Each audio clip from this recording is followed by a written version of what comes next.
কথায় আছে না, যখন যার বেশি দরকার সেই দাম দেখায়। কালকে কিন্তু এই সিংটা দাম দেখিয়েছে। কালকে তো দেখলেই তোমরা যে মাকে ইঞ্জেকশন করে আনলাম, তো তারপরে ডাক্তার বলেছে যে জাস্ট একদিন রেস্ট দিতে। তো বেসিক্যালি আজকে রেস্ট দিব।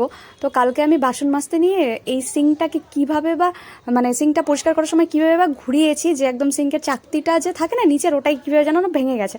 দেন যাই হোক, সকাল সকাল করে মিস্ত্রি কাকু চলে আসলো ফাইনালি, আর সিংটা ঠিক করে দিয়েছে। নাহলে তো আমি পুরো টেনশনে ছিলাম যে আমি সারাদিন কাজ করবো কীভাবে।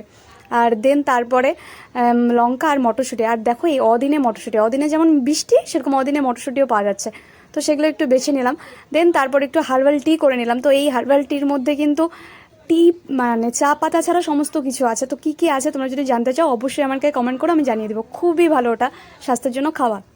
আর দেখো, আমি কিন্তু ঠান্ডাও খুব পড়ে গেছে যেহেতু বৃষ্টি খুব হচ্ছে, আর আমি সোয়েটারও পরে নিয়েছি। আর তারপরে অনেক কাজ করার পরে বাবা বললো যে দুপুরবেলা কিছু একটা বানিয়ে নে। তো সবার জন্য ফ্রাইড রাইস বানিয়েছিলাম।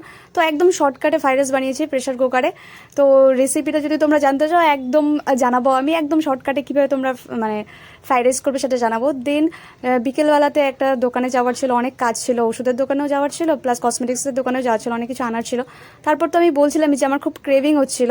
দেন আমি চপ আর মুড়িও খেয়ে নিলাম। আর রাত্রেবেলা বাবা হোটেলের খাবার তো নিয়ে এসেছিলো, তার সাথে মিষ্টিও নিয়ে এসেছিলো। তো এই মিষ্টিগুলো এনজয় করলাম। তো ভালো লাগলে একটু লাইক, শেয়ার অ্যান্ড সাবস্ক্রাইব।